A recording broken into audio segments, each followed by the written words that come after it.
Hi there! Welcome to Cook Local, Eat Local, the podcast where you can find inspiration, tips, and recipes for enjoying more local food and drink. I am David Crowley, your host.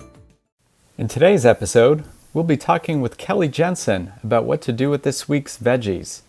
Kelly has 7 years' experience as a food blogger, recipe developer, and beekeeper. She runs 3 food and recipe sites, The Herbivore, Loso Recipes, and Modern Bites. Kelly loves cooking everything she can from scratch, so we look forward to hearing about her ideas for what to do with this week's veggies from the CSA. Hello, Kelly. Welcome to the Cook Local, Eat Local podcast. Thank you, David. I really appreciate you having me, and I'm excited to be here. Great. Let's jump right in from our exchange back and forth and what I've seen on your website. I can see you have a long history and interest in cooking, going back to your family roots. So if you could tell me and the folks listening a little bit more about how your family roots and background contributed to the interest you have today in cooking. Yeah, absolutely. I'm very lucky that I come from a long line of excellent cooks. My great grandparents used to own a couple different like lunch counters right outside the stockyards of Chicago. So I grew up hearing a lot of stories about what it was like of, feeding these hungry butchers that are kind of coming in. And if anyone's ever read The Jungle by Sinclair, it's sort of that environment of Wow. like you're getting, a lot of that. And also, my grandparents owned a supper club up until the 1970s in the suburbs of Chicago. So I've graciously been gifted a lot of amazing family recipes. And I think that just hearing those stories and being around a lot of cooking has made me a very competent and also confident cook.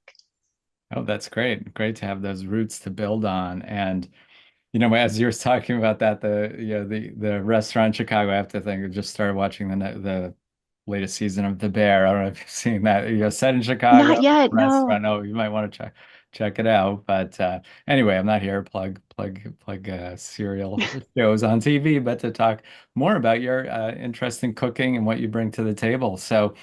I'm curious. I definitely see where that gave you a foundation and cooking and a comfort level with it.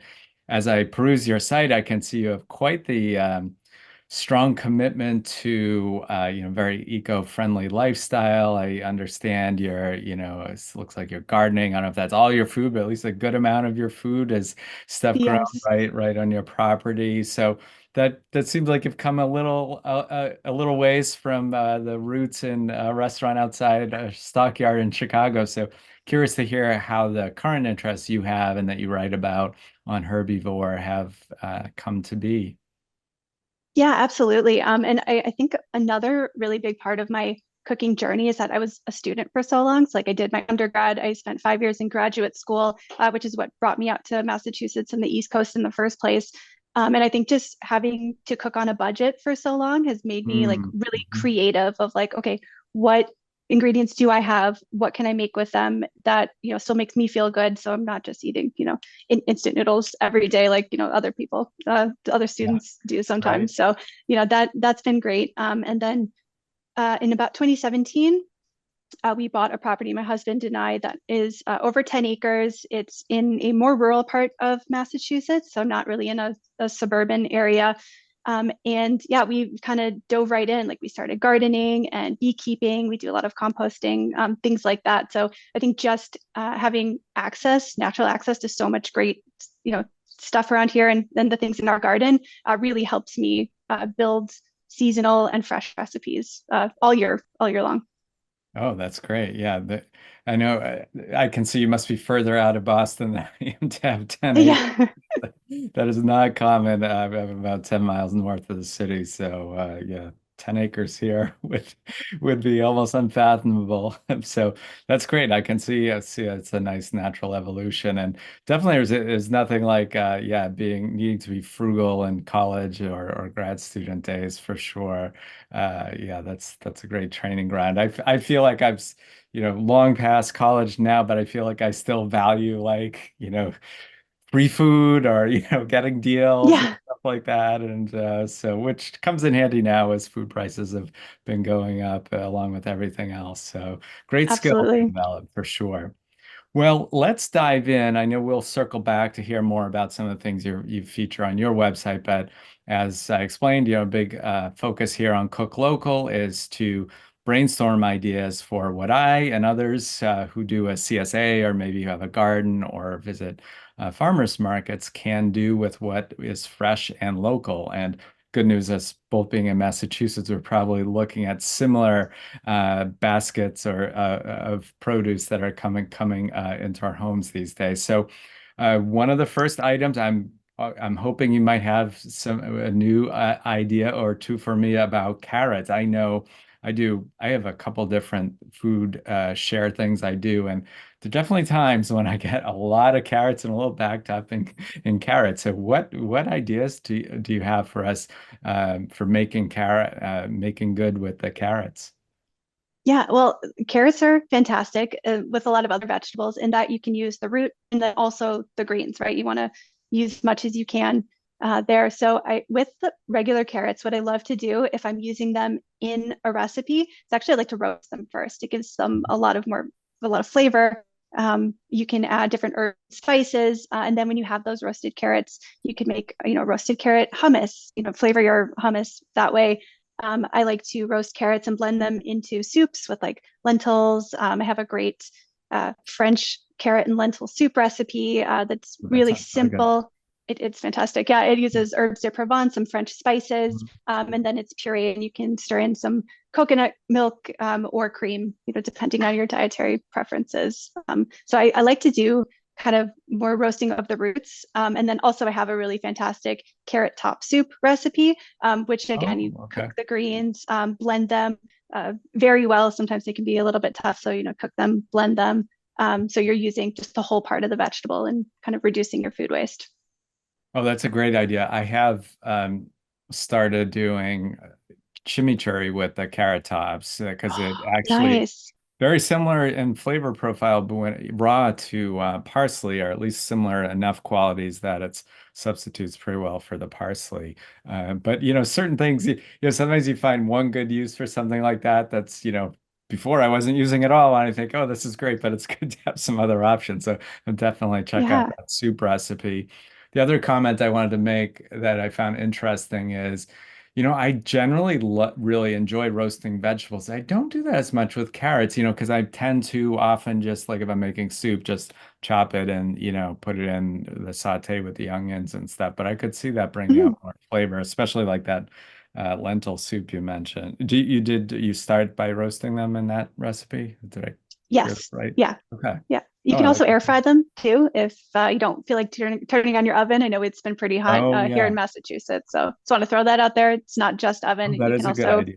Do you by any get chance some, have an air fryer carrot recipe, or is it pretty easy? That I air fryer don't. I'm relatively new to. It's one of these things. I'm not a big appliance person, and I've landed on a few things I really like to use the air fryer for, but I need to expand my repertoire. So it is definitely thinking of using that instead of the oven this time of year is definitely a good call.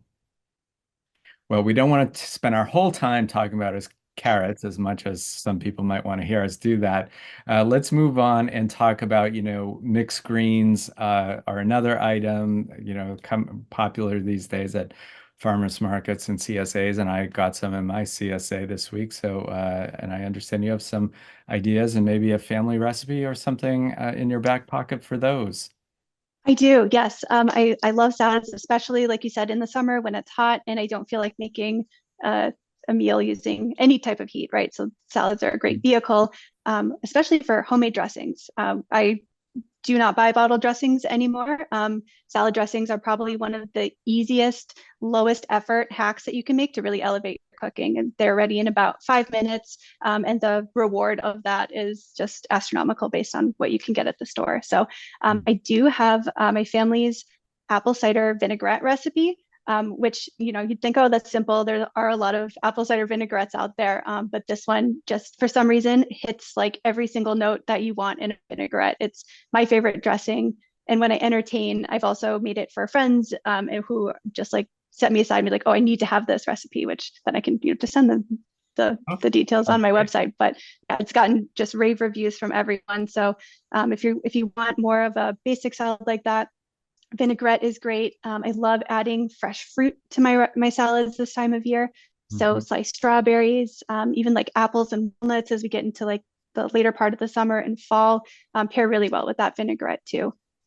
Oh, that sounds very good. Yeah, I need to put fruit in my salads a little more. When I have it, I like it, but I sometimes get a little, blinders on, think salad, okay, it's vegetables and stuff. But it is a nice way to use the fruit for sure. And Yeah. it goes And well with the dressing. Okay. yeah, it's just excellent. Even like sliced nectarines, I've been getting amazing nectarines lately too. So those are just Right. really great to toss in there. Do you grow some of the fruit on your property as well, or? We have apple trees and cherry trees, and they've been amazing at blossoming, and like our pollinators love them. However, they haven't been super productive when it comes time to harvest. So we keep them, we're rooting for them, but Yeah. they haven't Okay. necessarily produced very well yet. Gotcha. Well, the final thing from my CSA this week that we want to talk about is zucchini, and that is definitely another one where I think it's a relatively short season when it's in abundance, but oh man, talk about abundance when it starts Yes.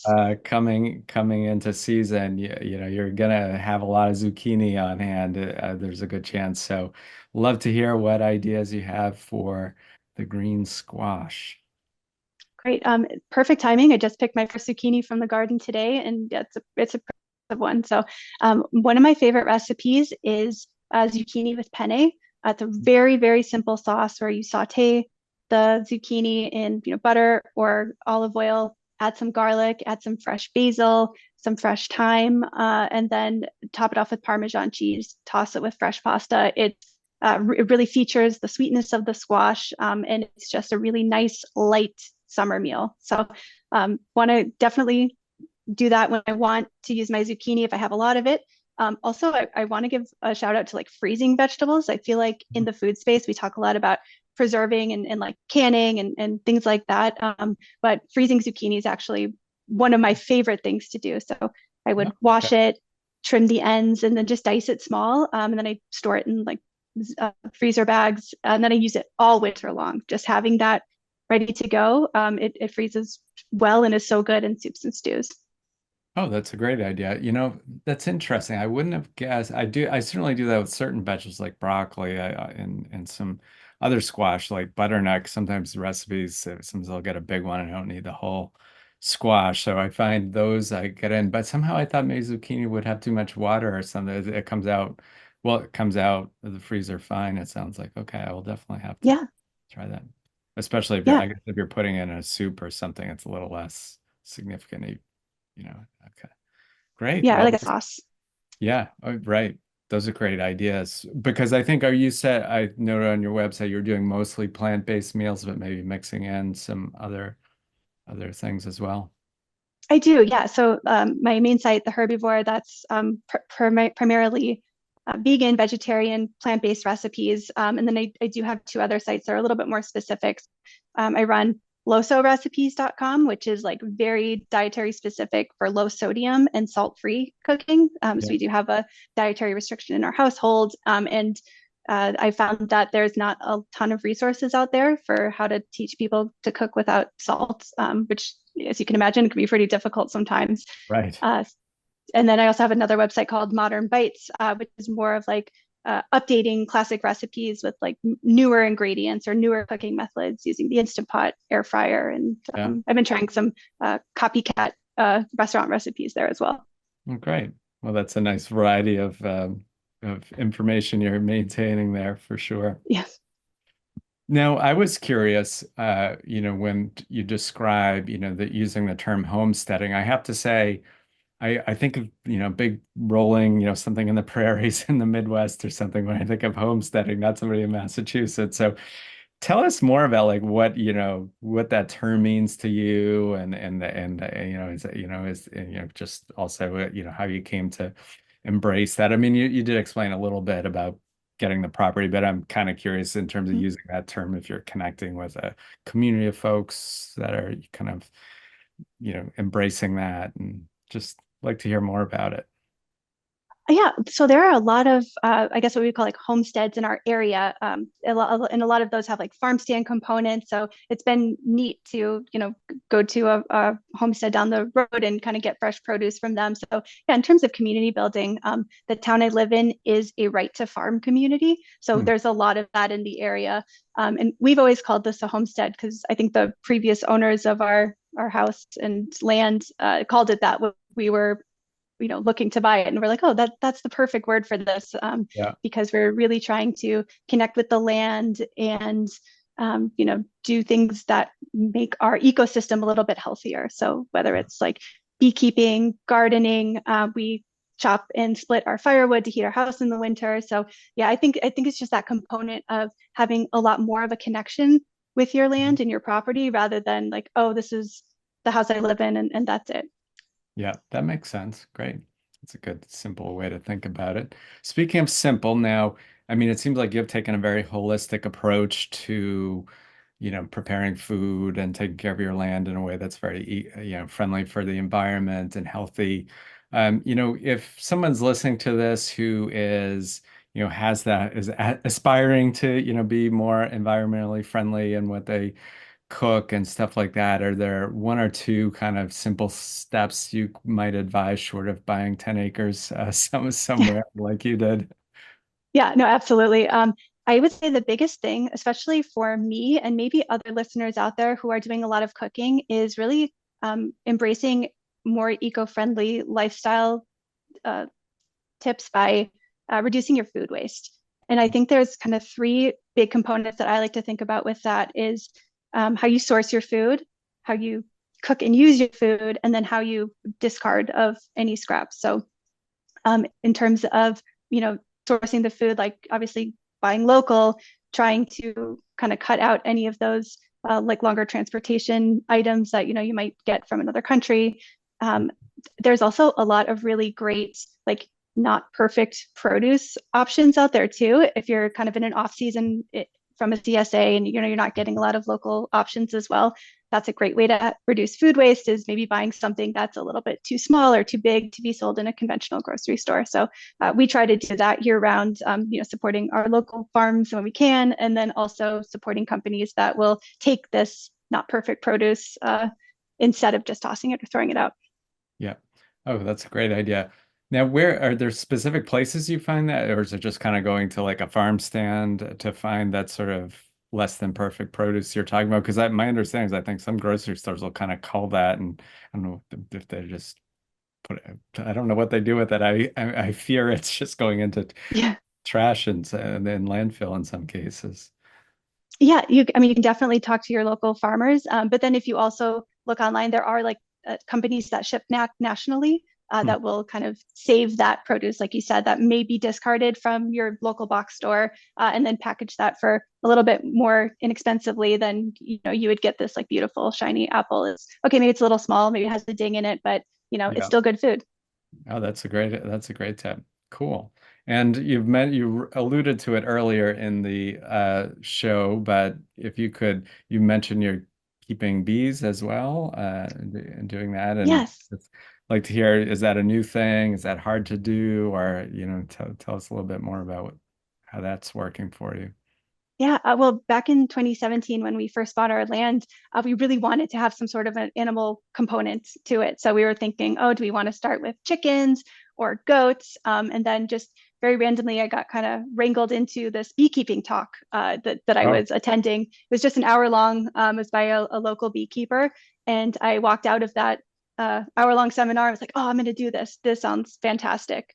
So where I live, there's a really great local beekeeping store. I started there. I kind of talked to the owner of like, okay, how do you get bees? When do you get them? What do you need to, what are the basics that you need to succeed in this? A lot of local beekeeping stores have classes that you hmm. can take as well. I did more of like the reading and the online research component. My aunt is also a beekeeper, so I've been able to Okay. kind of chat and ask questions of her there. So we started in 2017, and yeah, it's not terribly difficult. It's not as labor intensive as say like other types of animals you might have. And it's also great for your local ecosystem, right? Like our garden is exploding to bees. We always see our pollinators in there. So it's a win-win, I think, on both sides.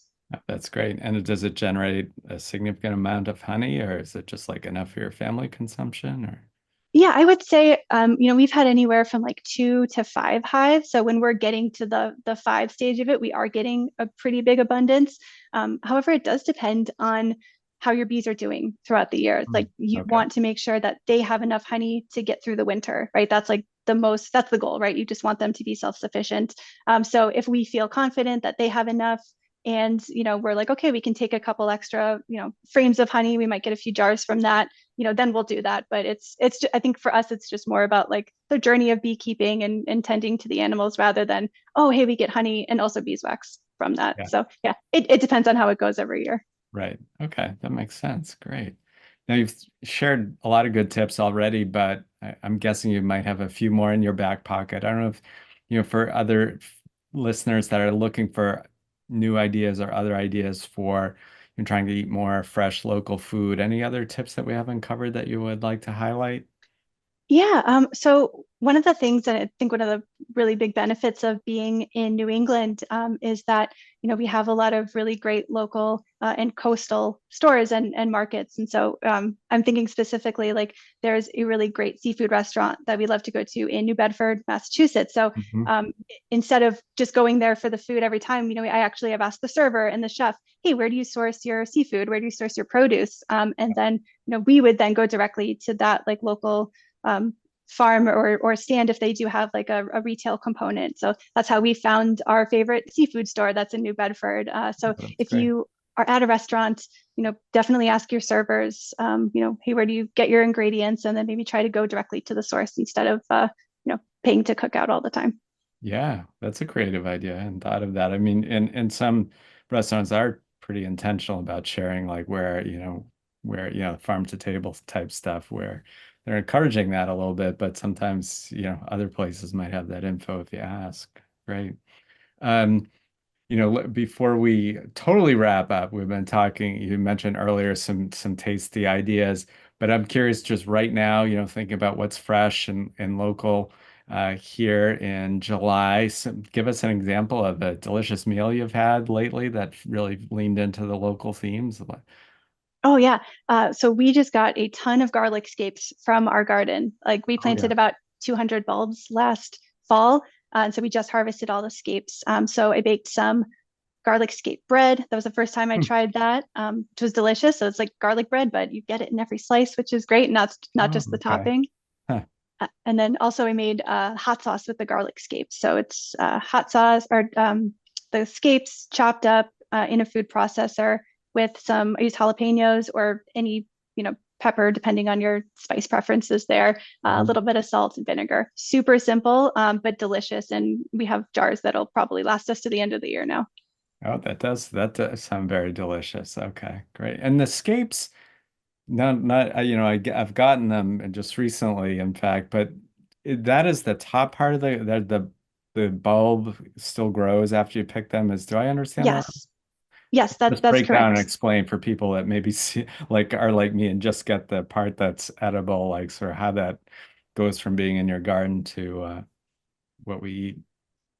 So yeah, you would plant the garlic in the fall, and then right around the spring, you'll start getting the shoots and like the leaves sprouting. Once the plant is a little bit more mature, it'll start flowering, and the scape is like the stem that comes up that the flower is attached to. So you want to harvest the scapes before they've bloomed, just so you kind of they get a little bit tough at that stage. So you'd want to get them a little bit early, but that's the part where the flower is blooming and trying to kind of spread its seeds. Yeah, perfect. Great. Good explanation. So, you've mentioned your websites. Maybe we can wrap up by recapping or letting people know where they can find your recipes and other resources that you have. Maybe give your URL, but also highlight any social media platforms where you're active. That would be Oh great. yeah, yeah, thanks. So it's the herbivore.com. That's my URL. I have probably about 700 different recipes there. And I do try to cook with a lot of produce and stuff that we're getting out of the garden too. So there might be, a lot of other vegetables that we haven't talked about necessarily that I do have good recipes for there. And I'm also the herbivore on all social media too. And then if you're looking to limit your salt intake or have to cook for somebody with a dietary salt restriction, I have losorecipes.com, and I'm on Loso Recipes on all the social accounts. And then Modern Bites, that I just started that site last year. It's just for a little bit more updated trending recipes. Right. Well, that sounds like a great combination of resources. And so we definitely encourage people to check them out. And if you didn't catch that all, we'll be sure to link to all those places in the show notes. So Kelly, thank you so much for joining. Been a lot of great information, and I look forward to trying some of those recipes you've mentioned here on the show. Oh, thank you, David. And I'm really excited to try the carrot top chimichurri too. So what a great idea. Yeah, sure. Thanks. Well, have a great weekend. All right. Thank you. You too. Thanks for tuning in to this episode of Cook Local, Eat Local. To get the show notes with links for recipes and resources we covered today, go to cooklocaleatlocal.com to get the podcast landing page. And please be sure to subscribe to Cook Local, Eat Local wherever you get your podcasts. Make it a great day with some tasty local food on your plate.